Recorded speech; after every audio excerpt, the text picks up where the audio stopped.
Thanks for DJing the show. I've clearly resonated with a bunch of folks. I did see that the Stones are on tour again next year, which is really remarkable. Let's just leave.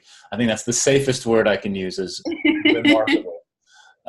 We've got folks kind of trickling in here as we're kicking off right here at the top of the hour, which is amazing.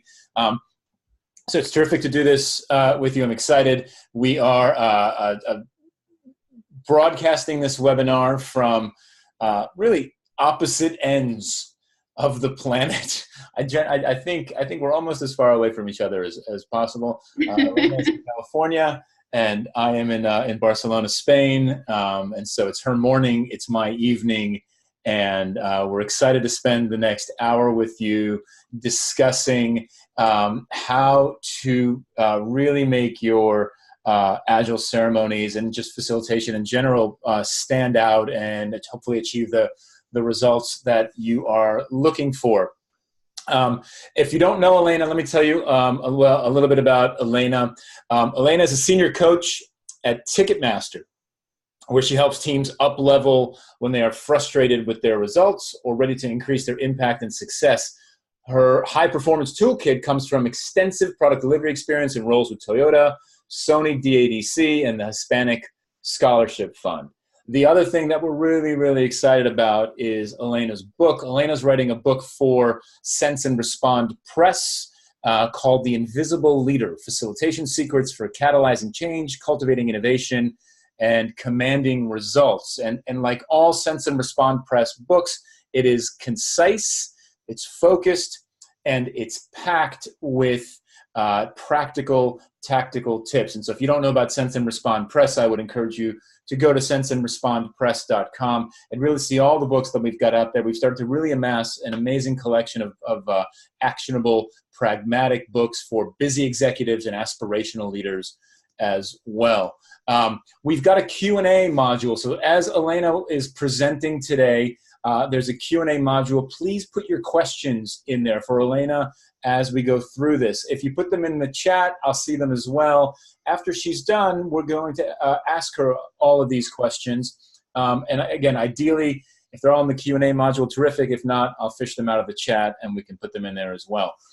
The other thing to remember here is that we have a hashtag for this. If you're going to tweet about this webinar, we'd love for you to use the hashtag Invisible Leader, which is the name of Elena's book. I'll pop that here into the chat, and so you can see that there. Hashtag Invisible Leader would be super amazing if you could share that up on Twitter.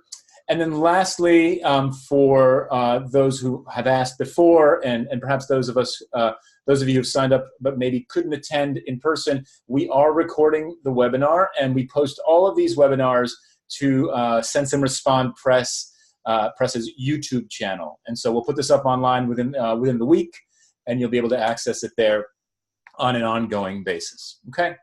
And so with that, I'm going to hand over to Elena to run the show from here and share with us how not to let our agile ceremonies turn into laptop farms. And so with that, Elena, take it away. I'm gonna drop off for a bit, and I'll rejoin when you're finished. Perfect. Thank you, Jeff. And thank you, attendees. Thank you for taking some time and learning a little bit about how to make your meetings better, how to make your agile bust into the next level.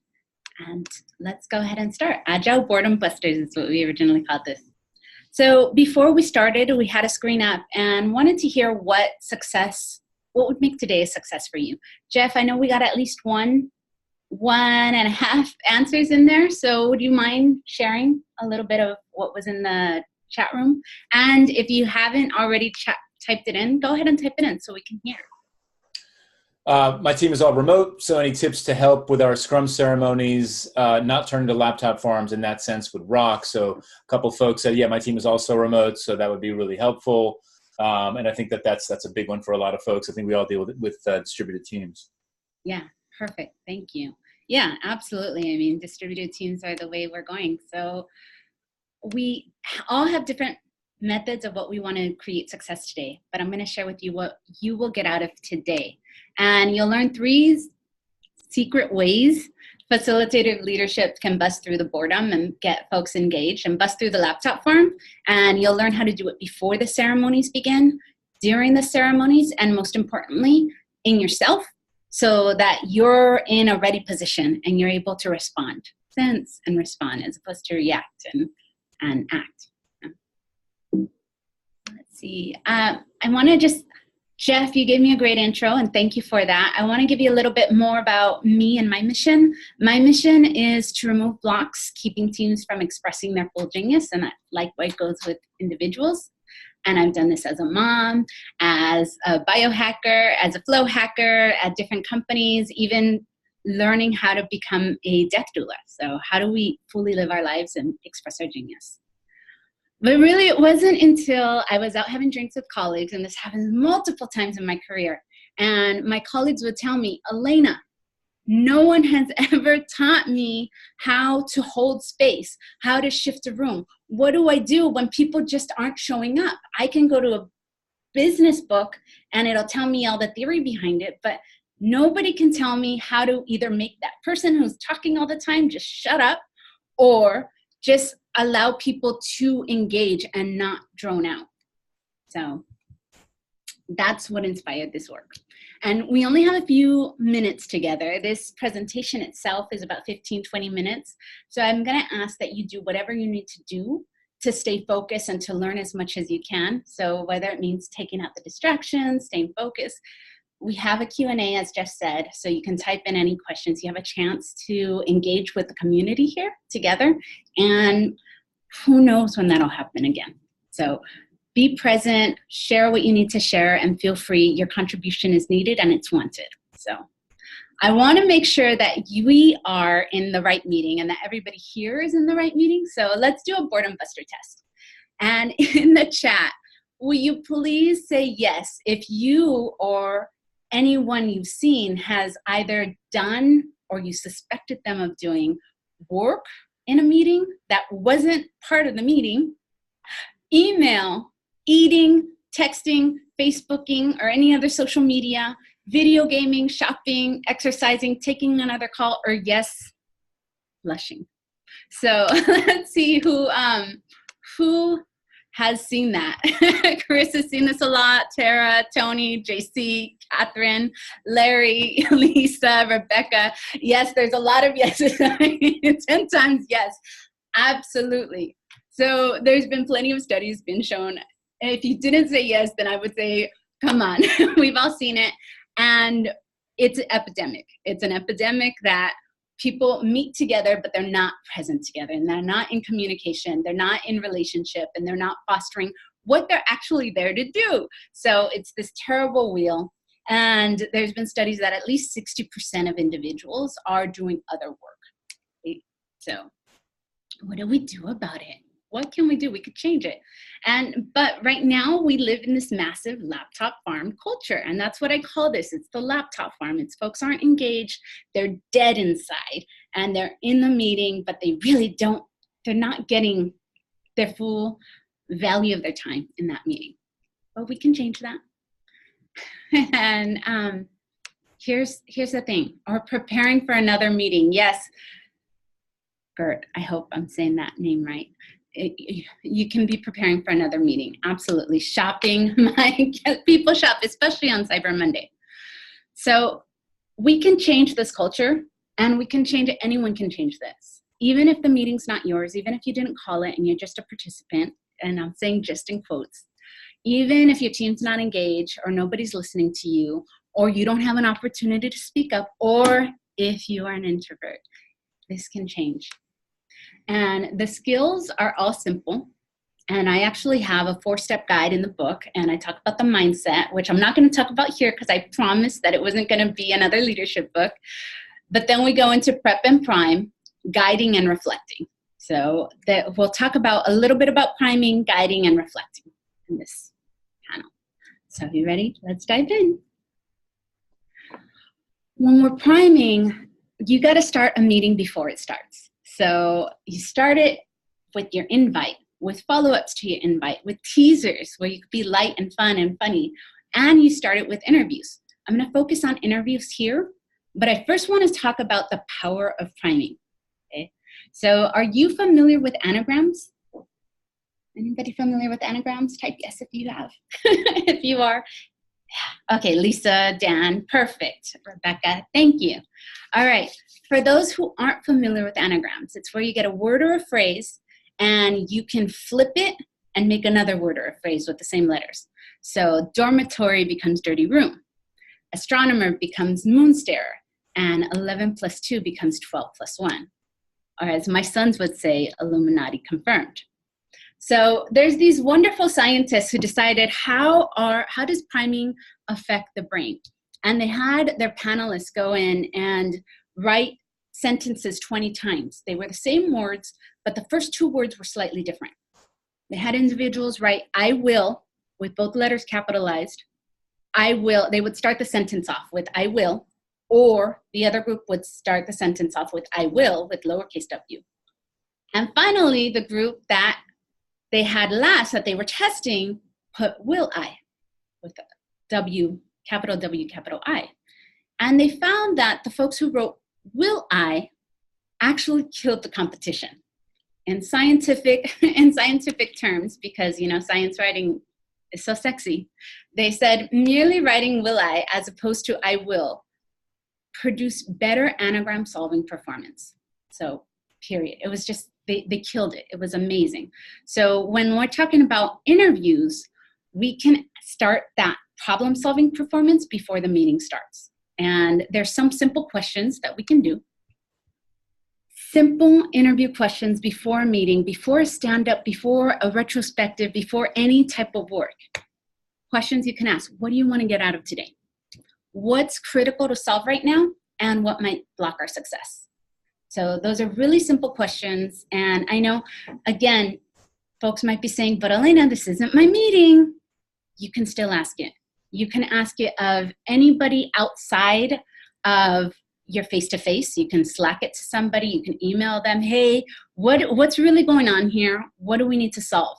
And folks, as soon as they start thinking about what success looks like, the wheels start turning and they start solving for it. So what do you think your meetings would look like if you can make if you can make those questions anytime? If you could ask those questions before a meeting, what would they look like? Folks, especially the distributed folks, what would they look like if you started your stand-ups, you started your retrospectives beforehand and asked, what do you want to get out of today? And what's critical to solve right now? I know it's a chat, so there's a lot of typing. Okay, we'll talk about that in the Q&A. And I think oh, perfect, Rebecca. They would be more focused and efficient. I would hear radio silence. What do you mean by that, Lisa? Radio silence. And actually, Jeff, is it possible to get Lisa up? Because I'd love to hear a little bit more. Hopefully I'd get more than just canned answered. Yes, Tara, absolutely. And JC says they'll probably think of their answers. Yes. And Lisa says no one would have a response. You're right. They might not have a response. In fact, even if they don't have a response, guess what? The brain's working. I've many times asked people, what does success look like? And they don't have a response. They ignore it. But something's happening in the magical brain that is ours. It triggers something. It triggers creative problem solving. So Lisa says, I just mean they would wait for someone to respond, to see what they respond. Yeah, they might. And at the same time, again, something else, something cognitive is happening, someone else to respond. Agreed. So in that case, I would actually even say, ask one-on-one. Feel free to go ask individuals one-on-one. So that way, don't put them on the spot, just no biggie, ask one-on-one. And if you're tweeting, Jeff says, don't forget to add #InvisibleLeader. And Rebecca says they would have a response if you did it for every stand-up. They would get used to it and be prepared. Yeah, that's right. I never thought of that. So interesting, Rebecca. And Dan says people are aware and engaged before the meeting. Yes, Dan, absolutely. And Rachel adds, does this only apply to bespoke meetings? Seems a little unnecessary for recurring ceremonies like a stand-up. You're right. You don't have to do it all the time. You just ask one question every so often, and you don't have to do it to everybody. Just drop in a question here and there, just to, again, the brain. And you could skip a stand-up so often, but you want to check in regularly. Thanks. And yes, you need to pick one volunteer to give the first answer. That will most likely trigger the others. You can absolutely do that. Gert. I'm so sorry. I don't know how to say your name. G-E-E-R-T. Gert is how I'm going to say it. So if you can give me the phonetics, I would love to pronounce it properly. All right. So we are at 9:15. I want to continue, and we're going to pick up the pace a little bit more. But I just wanted to lay that one out because that's a really powerful tool. So the next one is guiding and amplifying what people aren't saying. So this is your next tool. And this is interesting because a lot of you are not remote and or not in person. So this is going to be creative. How do you create the space so you can see people? There'll be some creative problem solving there. But this is more interactive when you're one-on-one. We've learned how to read body language. We've learned how to read vocal tone since we've been kids. Everybody can look at this picture and know kind of what the state is. This person's not really engaged. They're not bringing their best thinking forward. And we sit in meetings all the time with 100% of the participants in this pose or something similar, and we don't do anything about it. So here's what we can do. Again, this is more face-to-face, and I apologize. I will add more on what you can do outside of it, but you can still see someone's face if you turn on video conferencing. So 2 of the most overlooked areas of perceiving a person's interest are the hands and the feet. So your hands are going to carry your tension. When people are angry, they may have mastered their poker face so that their jaw no longer clenches, but their hands usually get a little bit tight. And with feet, you tend to point your feet where your attention's going. So again, there's tons of body language books. I write a little bit more on what you can do in the book, and I'll add a little bit extra on what you can do on distributed teams. But these 2 areas are pretty stellar if you're one-on-one with the person, that you can actually look at their hands and look at their feet, and you can see. And you can model your hands and model your feet so that people understand that the cue, if you're like this, folks start feeling a little bit agitated. And if you open your hands and relax, folks feel permission to open their hands and relax. So, mirror neurons. Now, what happens when the mood is tense and people aren't engaged? There's 3 ways you can change that when you start spotting their body language. And the 3 ways you could change it is by asking the group a question, telling them a story, or telling them a joke. And rule of thumb, I don't know who I heard it from, I apologize, but the rule of thumb is every 10 minutes when you're in person, you do one of these 3, or every 4 to 6 minutes when you're on remote on a video conference, you do one of these 3. Okay, so got jokes. I wanted to add a joke. Jeff told me I have a lot of faith in people. But if you have any go-to business appropriate jokes, we can always fill our treasure trove. Go ahead and add them into the chat, but I'll give you mine. And it is, what is Beethoven's favorite fruit? Banana. So you can always use that, feel free at any point. And so now let's go back to the, thank you, Tara. Tara said, haha. So now the final piece is reflect. People push our buttons. People are not pleasant. They can aggravate us. We can get stopped. We can get really frustrated. And what do? So there's a way to let go of that aggravation. And it's a 5-step process. And I'll go through it right now.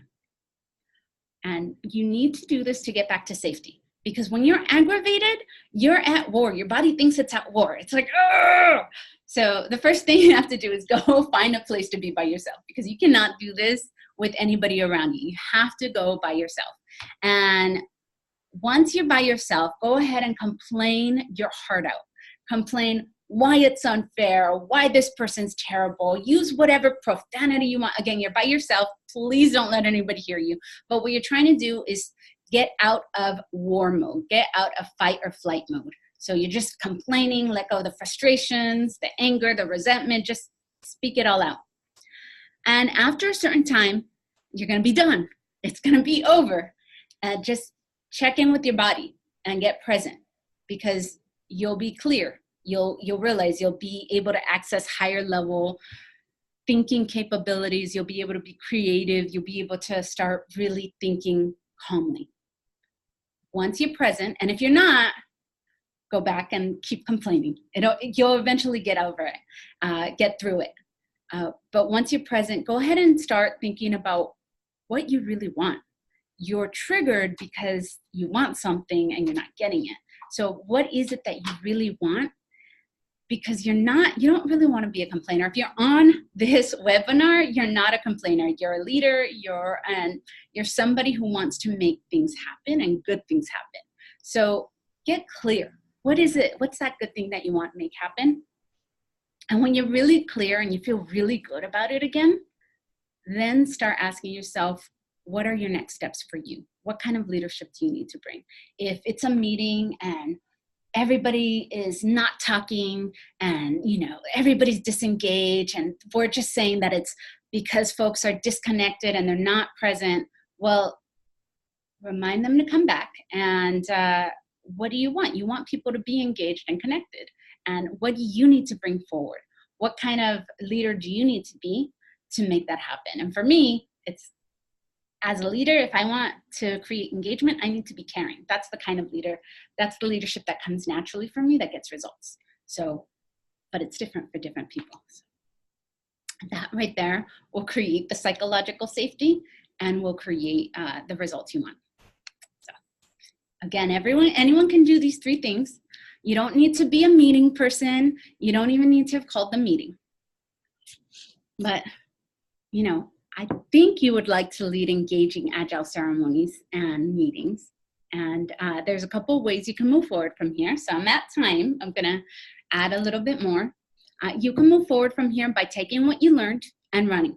And you can go study. There's a lot of books.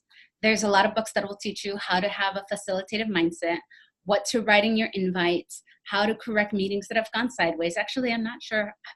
I don't think I've seen very many books on how to correct meetings, but you can study it and put the pieces together. And in fact, I hope you take what you learn here and you run with it, but you can definitely do that. Learn on your own. But again, it's expensive. There's a lot of time, a lot of frustration. There's no support, little acknowledgement, and you're wasting time, especially because you never get back your time. Or you can go through a system that was already created for you and have it in your pocket. That talks about the mindset, what you need to prepare and prime, to guide and to reflect and get better. So before I introduce, you know that learning from experts helps you go faster to do what you're really good at. So my book, The Invisible Leader, has an easy step-by-step system to help you create that change and cultivate the innovation and command the results that you deserve and that your teams deserve. So I'll go through really quickly what's in the book. The first one is the foundation, why neutrality is your ready position, and secrets that Bill Walsh used to influence his San Francisco 49ers to become champions. The second section is the prep and what are the templates for a good meeting invite and follow-up. The third one is guiding. So how do you guide, whether you're in a room with individuals or not? How do you break down the meeting to maximize your time together? And the fourth one is reflecting, the fourth section. How do you get better? How can you look at your listening and look at the 7 traps to better listening and get better from there? And then of course 5 is correcting, where we go in and we talk about real life scenarios, applying all of the first 4 sections and how to make better outcomes. So in a minute, I'll share with you the link, and I think Jeff put it in the chat, but on how to become the book and how to get information on it. But I'll be gifting anybody who signs up for information on it, I'll be gifting you a facilitator's checklist. And that itself could double what you get out of your meetings. I've had individuals tell me that I've tripled their productivity. These are high-performing individuals because this checklist has supported them. So we're going to move on to questions, but feel free to connect with me at Astilleros on Twitter and Sense and Respond Press. So here we are. Thank you so much for your time. Jeff, I'm going to stop the share and it'll be me and you. Excellent. Excellent. All right, folks. Nicely done, Elena.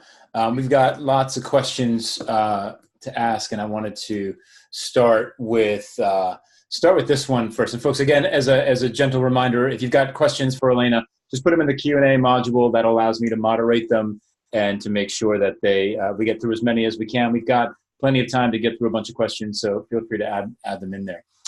First question. Okay, so this is an interesting one, and so there's an assumption, I guess, at least in my mind, that if I'm facilitating a meeting, I'm the person who called that meeting, right? But what if I didn't? What if I didn't call the meeting, right? Can I still facilitate it? I'm just a participant. I was invited. I'm not the person who created this get together. Can I still facilitate it? Absolutely. Yes. The thing is that a meeting is a co-created space, and we're constantly looking at cues as to how to behave, and our emotions are actually very, very contagious. So as a leader, even if you didn't call a meeting, you can still help be a facilitative leader to bring out better questions, bring out better results, and you don't have to call out people. You don't have to be like, hey, you're not pulling your weight, which is a very common newbie facilitator mistake to make. Yeah. You can just ask thoughtful questions. When you see the meeting getting boring, ask a thoughtful question. Bring up a story that relates to the topic. These items can help re-engage the whole group, because even if you're not the meeting facilitator, you can still participate that way. And also, you can ask the meeting facilitator themselves those questions. The questions of, what's success? What do you need from me and other participants? Why was I chosen? So there's more questions in the book, like I said. Yeah. But those questions can still create a better atmosphere for the meeting. But I feel like if I'm, again, I'm a participant in the meeting, and let's just say the person who called the meeting is not doing a fantastic job of facilitating that meeting, and I start to sort of lead a little bit. There's got to be that kind of awkwardness of, hey, how much is too much? How much before I start stepping on this person's toes? Do you have any suggestions on either how to not step on that person's toes, or how to react to them maybe becoming defensive in that, because they'll recognize, I assume, pretty quickly that, they might perceive it as you trying to take over. Yeah, I get that 100%. That's a very fine line, and I'm glad you brought that up. The first thing I would say is be very clear on what the success is for the meeting leader. And you are in a supportive role to the person who called the meeting. So let's say a Scrum Master has facilitated a retrospective, and the retrospective has become dull because they tend to do that after a while, and something needs to be shaken up. And even if the Scrum Master is owning that meeting and leading it, you might want to, if it's a recurring problem or a recurring where you think that you might be stepping on someone's toes or the relationship isn't strong enough, then do the work beforehand or after. And yeah, you want to monitor the relationship that you're creating. You want to look at their body language and their vocal tone as to if you're stepping over their toes. If you're feeling it's coming from somewhere. Sure. If you're not, like, usually when it's welcomed, it's a different feeling. Yeah. So you definitely have to create that relationship with somebody, with whoever's leading it, and let them know, hey, I'm on your side. I'm your champion. Let's create great results. Do you want, I can help you do this. I think you want to do this, or am I, just get clear on what they want to create. Yeah. And then help them do it.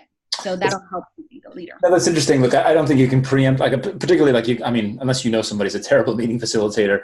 I don't think you can preempt that, but I like your suggestion a lot of after the fact, saying, look, hey, it felt like I was coming across a bit aggressive or taking over. It felt like I was taking over. Forgive me, like I wasn't the plan, right? What I was trying to do was achieve this outcome, and maybe next time we can collaborate on it or something along those lines, right? Try to diffuse it after the fact.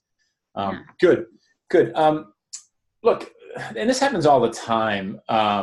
What if the people in the meeting don't play nice or aren't engaged or they just don't care, right? I mean, people are, I mean, look, you work in an agile setting and have for a while. That's all the settings that most of us work in these days. And you hear a lot about kind of meeting overkill, right? I mean, so many meetings. There's so, I mean, especially if people are supporting multiple teams, they're going to be in a ton of meetings. And so they're going to be tuned out. They're going to be Facebooking. They're going to be eating something. They're just not going to care about this particular meeting.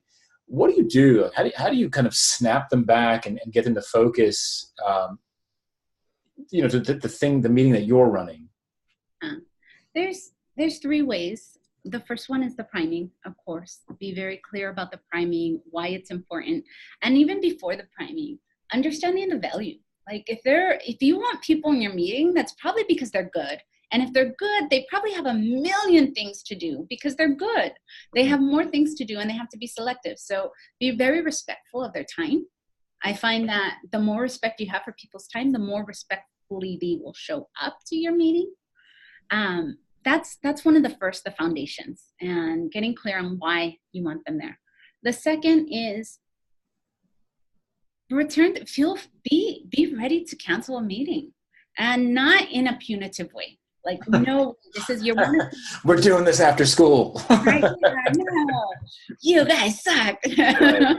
But you definitely want to, like, hey, do we need, what's going on? Ask them, what's going on here?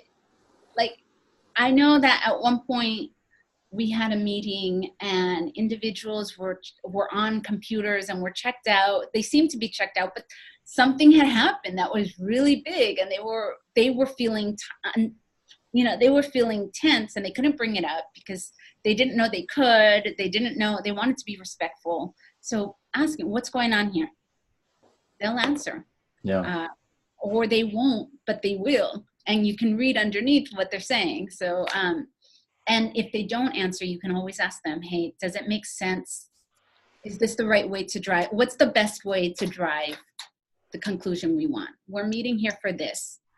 And then again, throw it back in their court. It's that question. That's interesting. I mean, because look, it's putting people on the spot like that certainly will snap them back into the room, if nothing else, right? Right. But along those same lines, and so you notice somebody's bored, or again, not paying attention, not engaged.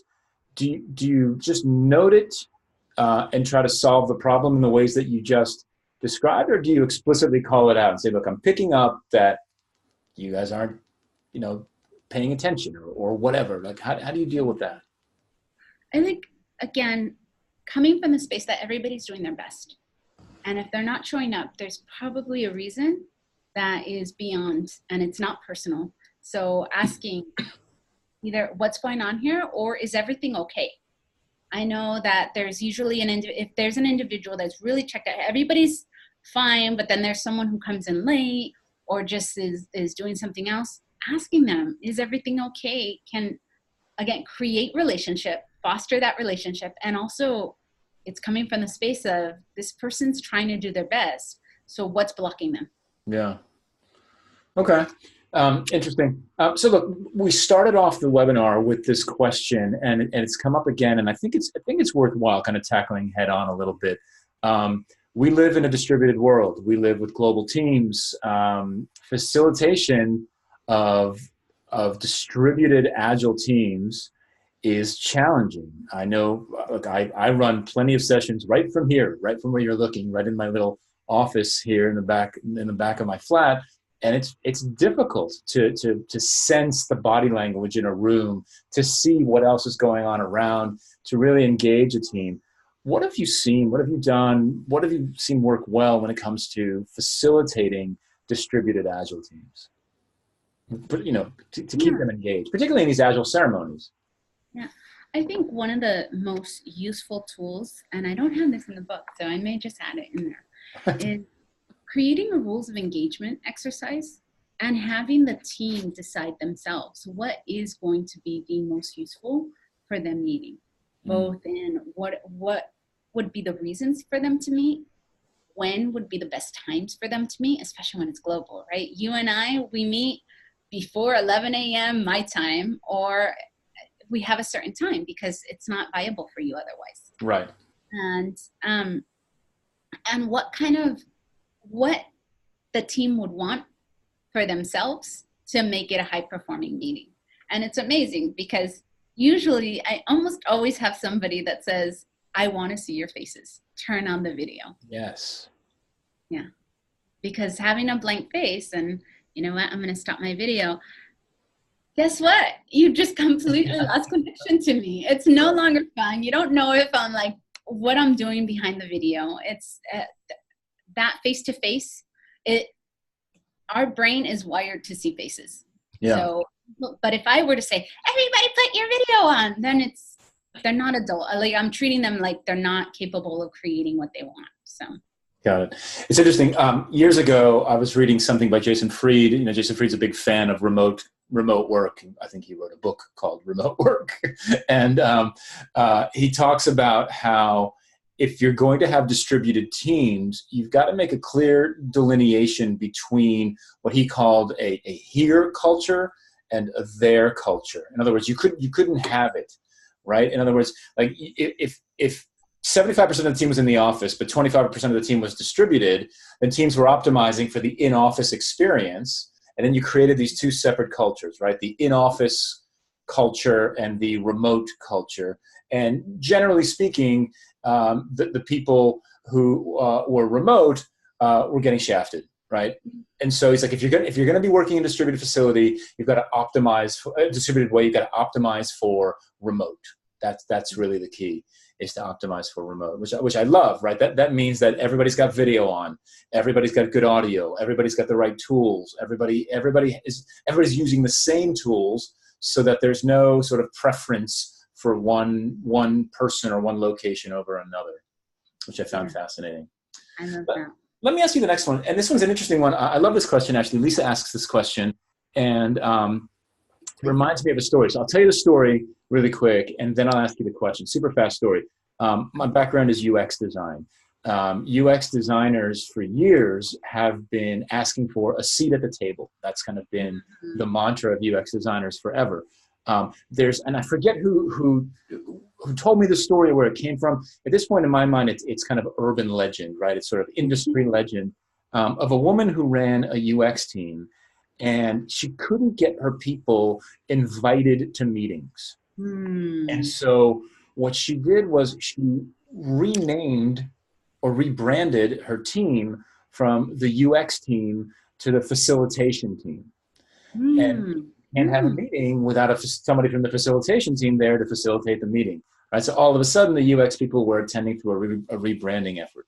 Now, Lisa's question is along those same lines. She says, look, she's been intrigued by rebranding meetings. In other words, calling them something else to communicate their intended purpose. Do you have any thoughts on this or ideas for other words to use in the priming step to call the meeting, which will lead to better engagement?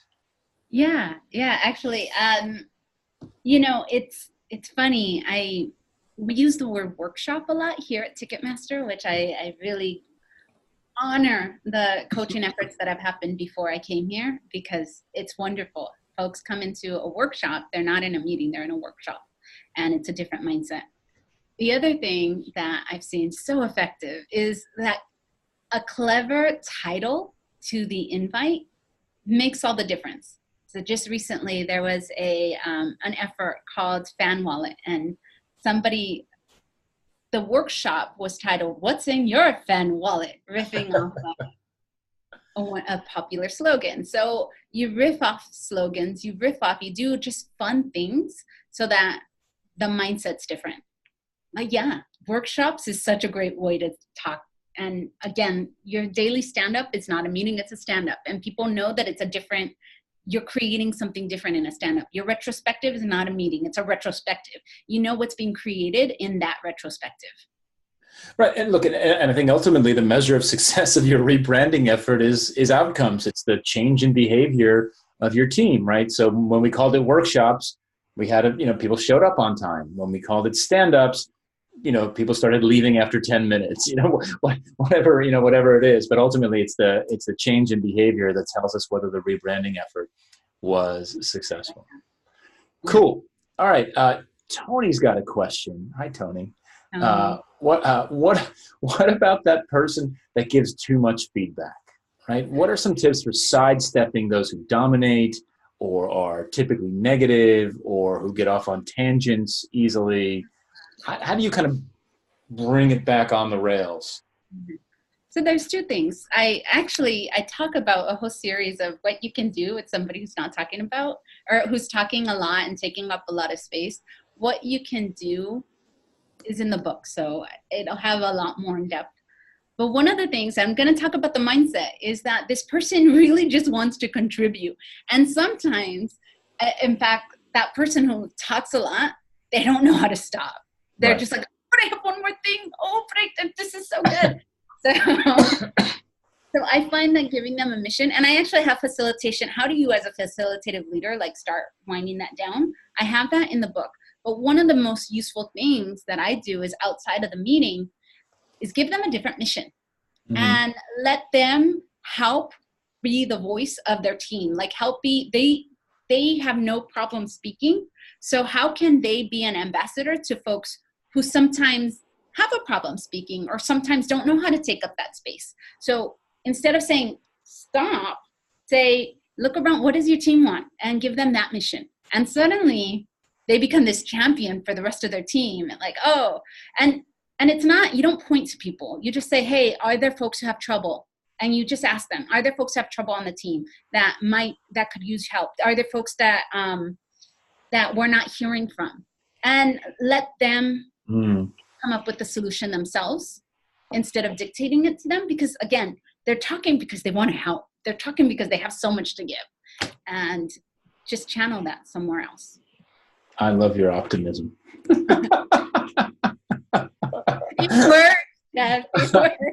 I really do. I really do. It's good. I'm fueling off of it, which is good. It's good. It's making me rethink my points of view on things. All right, let me ask you a question. We got another book at Sense and Respond Press by a fantastic product manager in Germany named Tim Herbig. Tim has written a book for us called Lateral Leadership. The book's going to be out at the end of the month here, actually, in 3 days, actually. The end of the month is in 3 days, so perfect. Lateral Leadership, Tim talks about how do I lead my peers? In other words, I'm a product manager on a team. I don't have direct reporting oversight over an engineer or a designer or another product manager. How do I lead successfully and get the results that I need for my team? So I have a kind of a similar question for you, but really more from a facilitative angle, right? So not so much a team leadership, but a facilitative angle. If the people in the room are all my peers, how do I facilitate them? What's the kind of the lateral facilitation angle in that situation? Ask questions. Ask a lot of questions. Say more. Yeah. So if they are your peers, are you leading the meeting or are you in the group of peers and somebody else is leading? It's a fair question, right? So, I mean, I could say both, right? Let's assume you call the meeting and it's a meeting of your peers. Now, you don't have any control over these folks, but it's your meeting, right? Are there special facilitation considerations you should focus on with peers rather than direct reports, bosses? I think one of the biggest things is if it's your peers and you really respect them and it's a considerable amount of time, then be very clear on your outcome, on what they're going to get out of it, and do your priming work beforehand. Figure out what's going on in the lay of the land before the meeting even starts. So those interview questions, they are essential. And not those three. There's actually a series of more, again, in the book.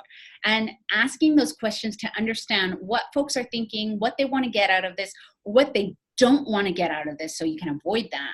And where are the areas of confusion? So are individuals confused on what success is. Do they all have different meanings of the word success? Are they confused on what they're supposed to be doing? Are they confused on what other people are doing? So where is the confusion, so that you can channel everybody's ideas on that, and you can send them the results of your interviews, or send them a survey and share those results either beforehand or during, so that way, again, individuals see what's going on as well. Okay, excellent. Okay, look, I've got another one for you here, and this one I could have written myself. I didn't, but I could have, which is an interesting one, because I'm someone who tends to wear their emotions on their sleeve. It's very difficult for me to hide how I'm feeling in a particular situation. And, you find yourself sometimes in situations and meetings where someone's pushed your buttons, right? Someone is either, continually going off on tangents, or really kind of pushing a personal agenda that's not relevant to the whole conversation that you're having, right? They're just pissing you off, basically, right?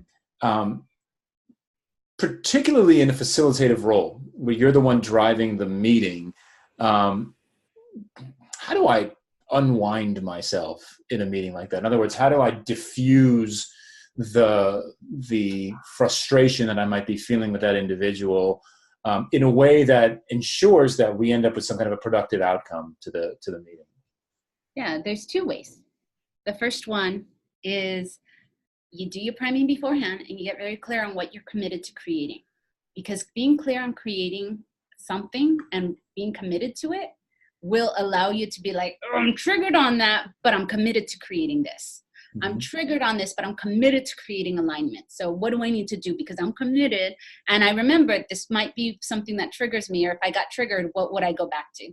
So again, if I need to pivot, do I need to pivot? Again, going back to your commitment, what do you need to do to get your commitment? So that's one. Yeah.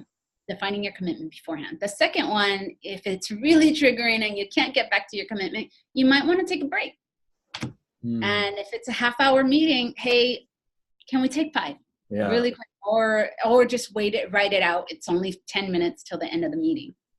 Those are, take a break, get centered, get neutral, and come back to being neutral. That's really smart, actually. It's funny, we never think about that. We think like, well, we've committed to this time and we've got to use every minute of this time, right? But right. But if something's gone off the rails, just take a break, right? Break the flow, come back, reset, right? Splash some cold water on your face, right? Do whatever you need to do. It's funny too. I remember this. The thing that helps me, I love this break idea. The thing that helps me is early on in my career, kind of first couple of years of working professionally. I remember I was in a consulting company, and I was at a client meeting, and the client kept pushing back on our proposed solution, and I forget, this guy was a business analyst or something, or a product owner or something along those lines, and he lost it. He really lost it. To the point where he just got up in a rage and walked out of the room. And the rest of the team, is kind of doing this, like no one wants to make eye contact with the client, and it's horrible. And the humiliation, the fear, the shame that I was feeling haunts me. This is 20 years ago, haunts me to this day. So when I feel myself kind of getting worked up in a meeting, I'm like, don't be that guy, right? Just don't end up being that guy or causing that kind of scene. And it helps me a little bit, but I like your idea better of just take 5 and go take a break, which is good. Awesome. Go ahead. I'm going to add a question that's so useful. If you have a negative Nelly and they're saying all the reasons why not, I don't know where I read it. I didn't write it down when I read it, but it's so brilliant. Ask them, well, what would need to be true to make it go through? What would need to be true to make it a success? So if they're saying it can't happen because of this, it can't happen because of this, again, flip it. What would need to be true? I love it. Nice. We talked a lot about priming for meetings, priming for stand-ups, right? Is this something that we do at every stand-up, at every meeting? Is this, when do we do this? When do we not do this? You're thinking about the level of investment. So if it's a 2-day workshop, you're going to do good priming. Yeah. If it's a stand-up and the stand-up's working, Yeah.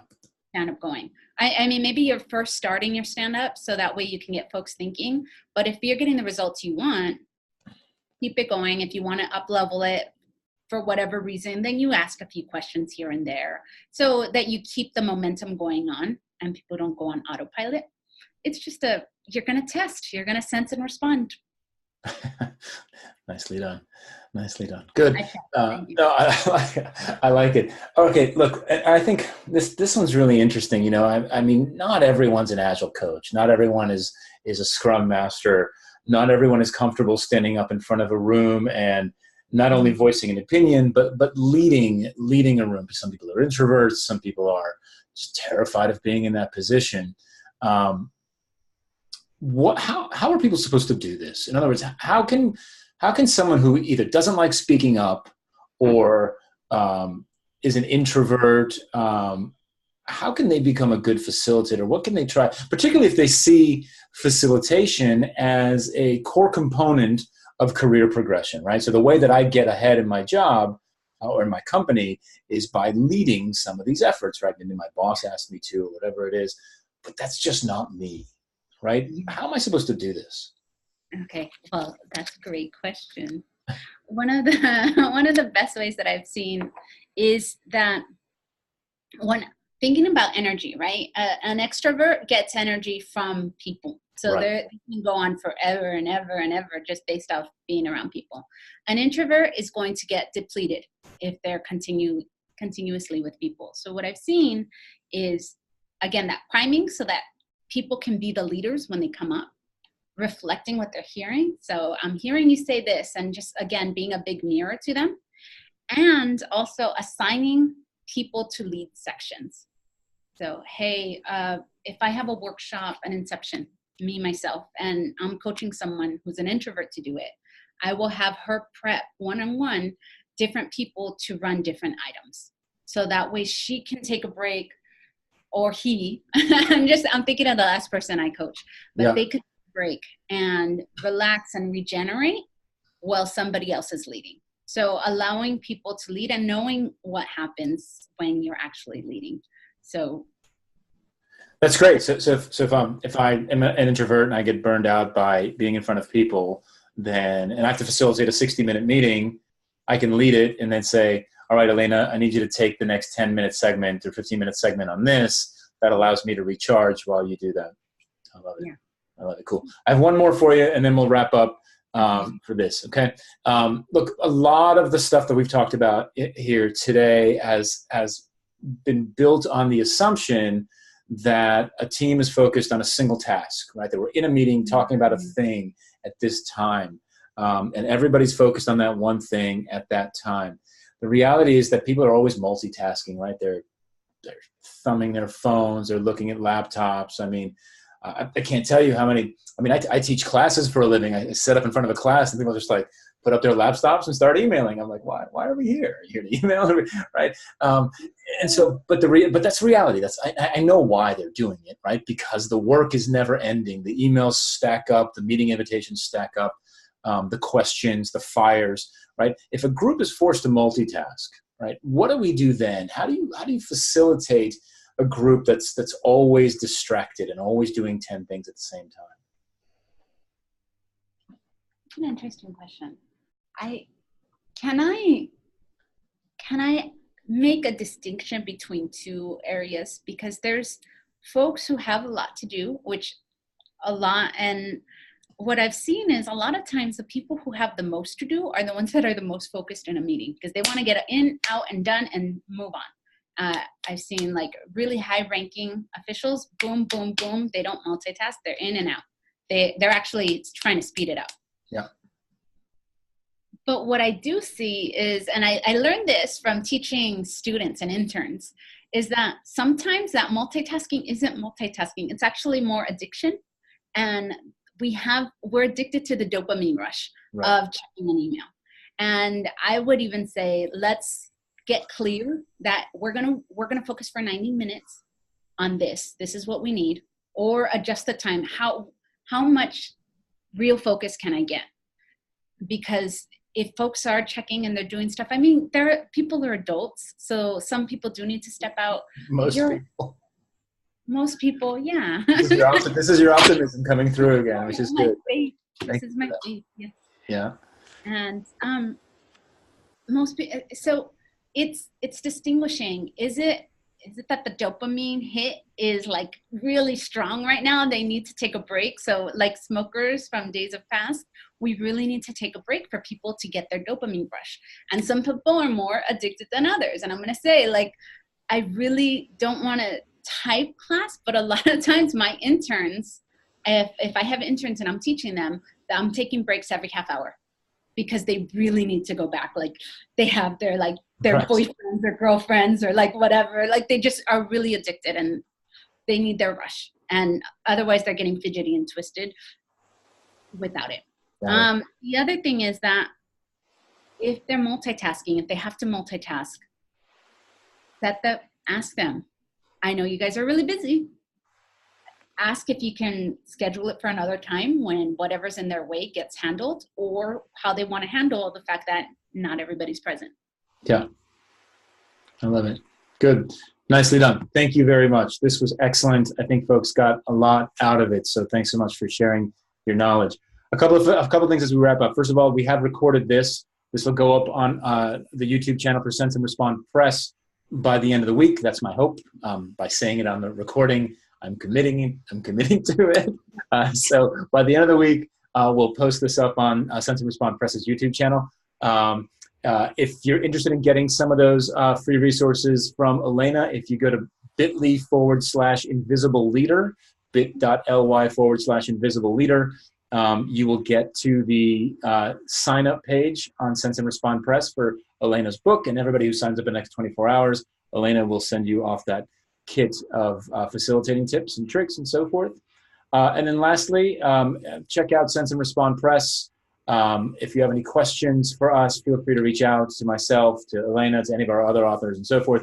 And frankly, we're looking for authors. We're always looking for authors. So if you've got a book in you about something that you feel like executives or aspiring leaders would be interested in learning about, and you can put it down in roughly 10,000 words or so, we'd love to hear from you. There's a submission form on the site. It's pretty lightweight, and we're always looking to help folks unlock that first book. So that's 10,000 words, a lot shorter than 50,000, which is most books. So it's a good place to start.